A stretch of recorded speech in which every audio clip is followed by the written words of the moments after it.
You must have heard about the incidents in Katsina State where gunmen opened fire on a worshiping community of many persons praying, and then they came in convoy or they came in their numbers and opened fire on the worshiping community, apparently with the aim of killing everybody in the mosque. And now, of course, you have heard that the death toll has reached 50. But the most touching aspect of it that I want us to think about is that it was a reprisal attack by the gunmen. What happened? That the town, the townspeople discovered the hideout of the armed bandits or armed gangs or the armed gang, mobilized and attacked the gang in its hideout. So that means that the gunmen were caught unawares and so might have suffered some terrible losses. But now they mobilized and inflicted reprisal attack on the community. What is the implication? The implication is that one of the implications is that self-defense being advocated even by some security chiefs will not work. Self-defense is an abnormality in this sense of armed gangs going about attacking people, armed bandits, terrorists. How? I've been raising the question. Some of my followers will know that I've been raising the question that how do you expect civilians to defend themselves? The primary responsibility of a government to defend is to provide security. But Nigeria's rulers are the creators of insecurities through their policies and actions. So Nigeria was not known for terrorism until Umaru Musa Yar'Adua from Katsina State, ironically, Katsina State that is being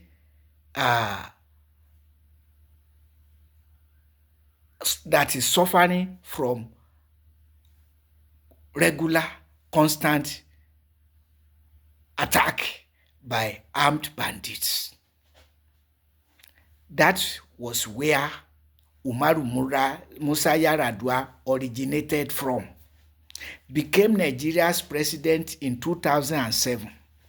Started well, making Nigerians happy with his policies and actions, but cooking something that Nigerians did not know: war against the Boko Haram Muslim community. An avoidable, unnecessary and avoidable war avoided by Olusegun Obasanjo. It all started with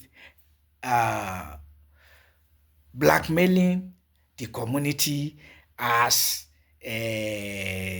against Western education, that it is saying Western education is evil. Well, if haram is evil, but saying specifically that Western education is haram, and only because, if only because those who possess Western education are the rulers of Nigeria and abusing Western education to perpetrate haram. Worst of all, the non-existent fuel subsidy is gone as an excuse to inflate fuel price to unimaginable levels, as it were. You know, but that was the beginning of Nigeria's untractable insecurity in Nigeria.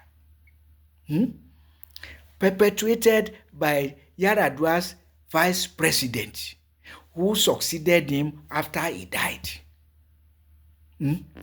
Perpetuated by Goodluck Ebele Azikiwe Jonathan, handed over to Muhammadu Buhari, another president from Katsina State, who vowed to defeat the Boko Haram Muslim community for whatever reason. Only that Fulani Muslim imperialists accused the community of unorthodox Islam for no crime other than their Islam is unorthodox. So Umaru Musa Yar'Adua, also from Katsina State, acting like Yar'Adua and Goodluck Ebele Azikiwe Jonathan, the vice president of Yar'Adua, who succeeded Yar'Adua and perpetuated the war. Now perpetuated by another Fulani Muslim imperialist from Katsina State, Muhammadu Buhari, who added herdsmen terrorism. Yes, herdsmen terrorism predated him, but not going about with AK-47, except as from the presidency of Muhammadu Buhari 2015 till date. Because the person who is there now saw nothing wrong with war against Boko Haram and herdsmen terrorism.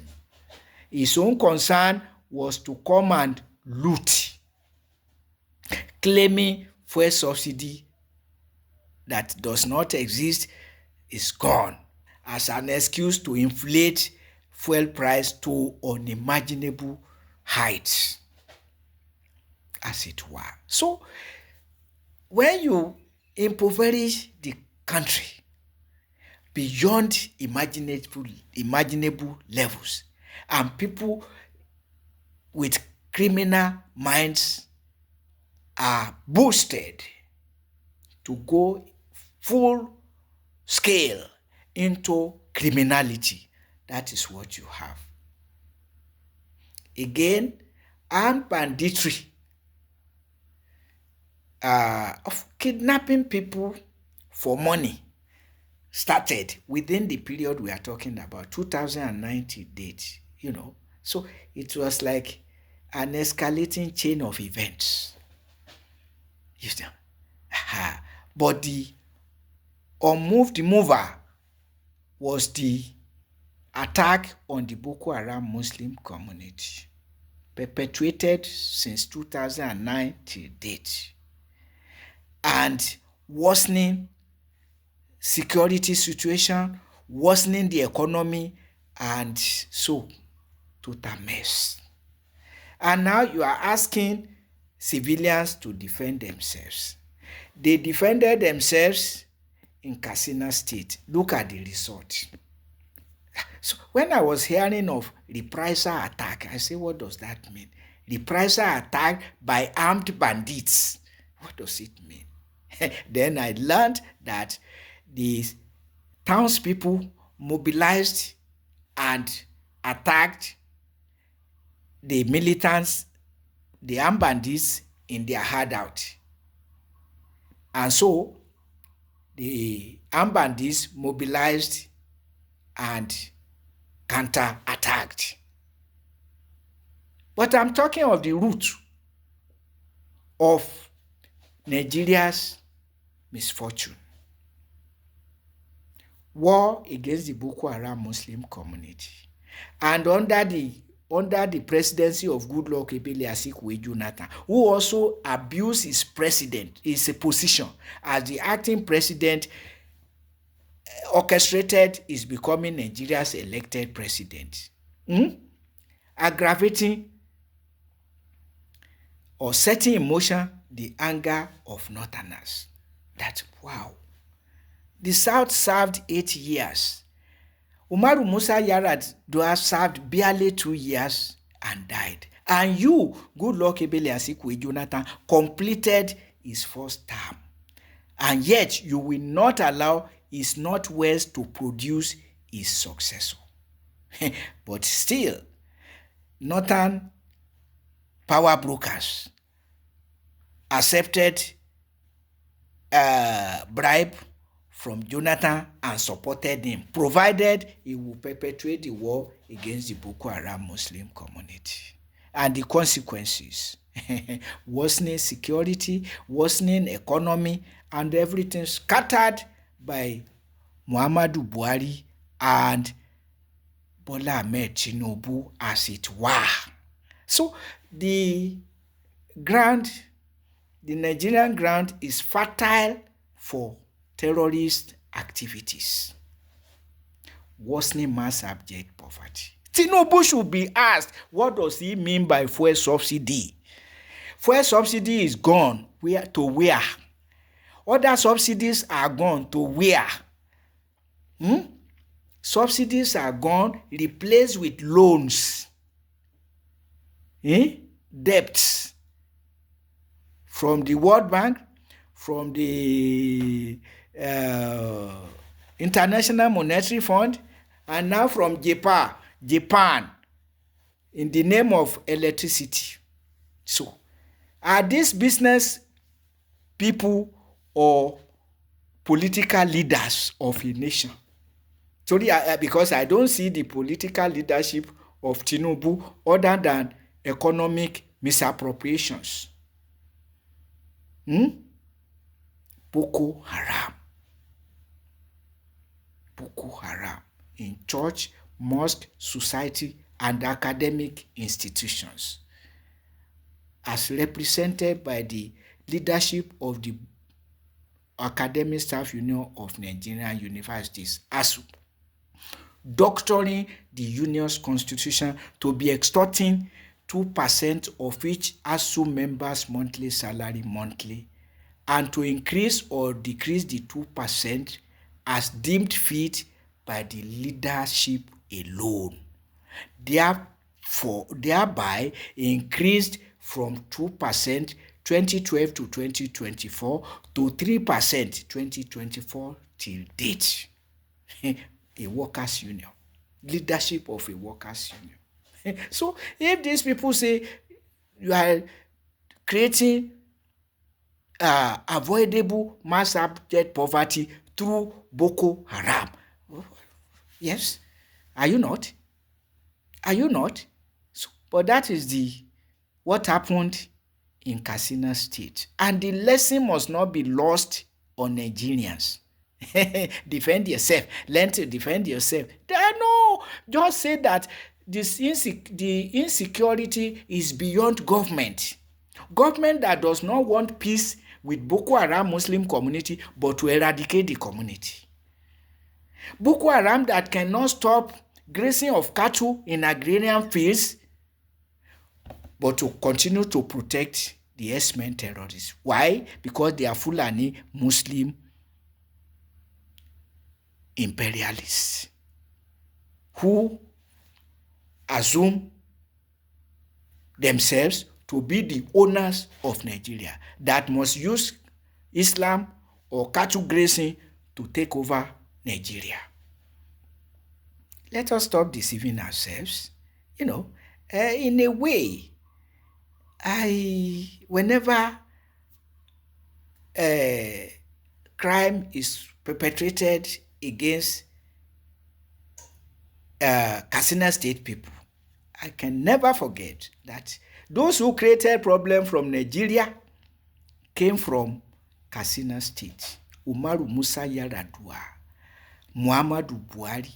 But of course, Goodluck Ebele Azikiwe Jonathan,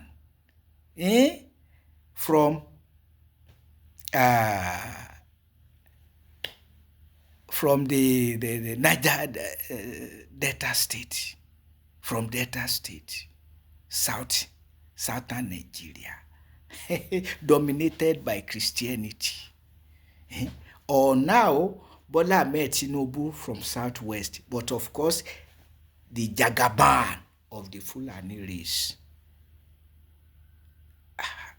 So, we must not forget all this. You are creating insecurities through politicization of Islam.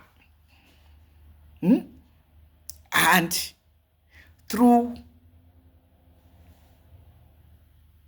unimaginable levels of corruption. Fuel subsidy. What does fuel subsidy mean in Nigerian context? What does it mean? What does it mean transferring funds to indigent households? And I ask, is that which nation developed from transferring funds to indigent households? Which nation? Which nation declares fuel subsidy? Which oil producing nation declared fuel subsidy gone? All other subsidies gone, leaving the common citizens with nothing to enjoy in the name of having petroleum in their soil. So, insecurities created by government, risking the lives of security operatives, and of course, not to mention civilian populations, armless. And it cannot be helped by asking them to carry arms, because when the armed bandits know that they are carrying gun, the more reason they kill them before they know what is happening. Just as happened in Katsina State now. Serious food for thought.